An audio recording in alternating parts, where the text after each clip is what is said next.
ဘန်တီရဲ့အစမှာပဲအကျွေးရှင်တွေကြောင့်ကောင်မလေးတယောက်ပြည်နေရပါတယ်။ကောင်မလေးကအကျွေးမယူထားပေမဲ့ချစ်သူကောင်လေးယူထားတဲ့အကျွေးမို့တောင်းနေပြီးဖမ်းဖို့လုပ်တော့အချိန်ကြီးရတော့ကောင်မလေးလည်းပျောက်သွားပါတယ်။တထေးသားလေးတယောက်ကလည်းကောင်မလေးကိုရှာနေပါတယ်။ကောင်မလေးကလေထဲမှာပြန်ပေါ်လာပြီး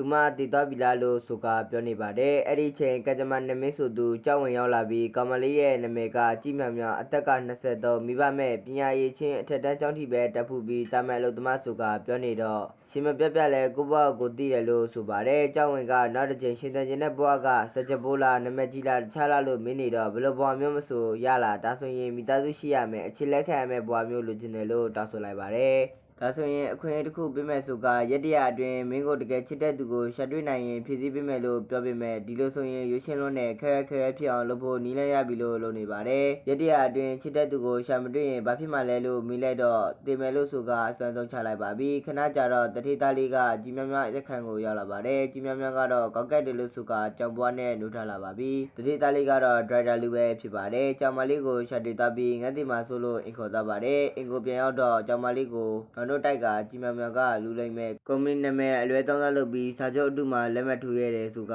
စိတ်ဆိုးနေတဲ့ပုံမှာဒီလောက်လိမ္မာတဲ့ကြောင်လေးကတနာစရာပဲတာဝန်မြူတတ်တဲ့သခင်နဲ့တွေ့ရတယ်လို့ဆိုတာကြောင့်ကြောင်လေးကငါလုပ်တာလည်းမဟုတ်ဘူးဆိုကဒုသားထွက်ပြီးထွက်သွားပါတယ်အပြင်ကိုထွက်ဖို့ကြံတော့တကားကအမြင်ဖြစ်နေပြီးတကားဖွင့်ဖို့ကြိုးစားနေတာမို့ပြကြတော့ကလူပုံစံပြန်ပြောင်းသွားပါတယ်တထေးသားလေးဒရိုက်တာလူရောက်လာပြီးကြီးမြကိုတွေ့သွားပါတယ်ကြီးမြကိုစင်မေးတော့သူမလုပ်တာမဟုတ်ပဲသူမရဲ့တငယ်ချင်းဖန်ပေးကလုပ်ထားပြီးသူမနိုးလာတော့ကြောင်ဖြစ်နေဆိုတော့ကိုရှင်းပြနေပါတယ်။ဒရိုက်တာလူကမြေုံနာမို့ရက်ခေါ်နေရကြောင်းသူမရဲ့ရက်တဲ့ကိစ္စကိုထောင်ထဲမှာကော်ဆောင်ရမှာလားဆိုကတိုင်းရင်ချော်လေးကြတော့ကကြောင်ဖြစ်သွားတာမို့တထေးသားလေးလည်းယုံလိုက်ရပါပြီ။ဘလို့အချိန်ဒီမှာကြောင်ဖြစ်တာလဲ။ကြောင်ဖြစ်ရင်အချိန်ဘယ်လောက်ကြာလဲဆိုကမိခွန်းနေမင်းနေတာမို့မဖြစ်တတ်တော့ပါဘူး။အကျွေးတွေကြောင့်မို့အပြင်မှာမလုံးကြုံဘူးဒီမှာနေမလားလို့မေးလိုက်ပါတယ်။ကြောင်မလေးလည်းလက်ခံလိုက်ပြီးမနေ့ရောက်တော့တထေးသားလေးကချက်ပြုတ်နေပါတယ်။ကြောင်မလေးလည်းအနံမွေးတာကြောင့်နိုးလာပြီးမနေ့ဆိုင်ရင်ကြောင်မလေးကငန်းနေတော့လူမီသွားတာမို့ရှက်ရှက်ကနဲ့စားနေလိုက်ပါတယ်။တထေးသားလေးကလူပြောင်းသွားတဲ့အခါလိုအပ်တာတွေကိုစာရွက်မှာရေးထားလို့ဆိုကအလုပ်သွားပါတော့တယ်။ကြောင်မလေးကရက်တရလုံးပြပြနေတော့မယ်လုံးနေပေမဲ့ခဏကြာတော့အပြင်ထွက်ပြီးရသားချက်ကြည့်အောင်မယ်ဆိုက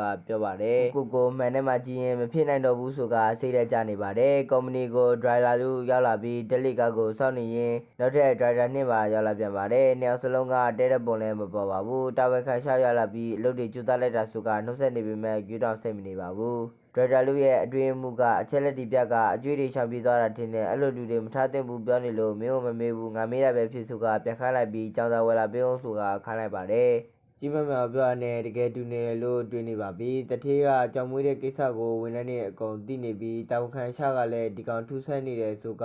ယနေ့ရုပ်ပြချင်းကိုစောင့်နေရင်အတူပြမယ်ဆိုကအကြောင်းကဘာရောင်လေးလဲဘာမျိုးဆက်လေးလဲမင်းနေပြီးကန်းတယ်လေသွားပါတယ်ဒီမှာဒီမဲ့တပိုင်းပြီးဆုံးသွားပါတယ်ခင်ဗျာ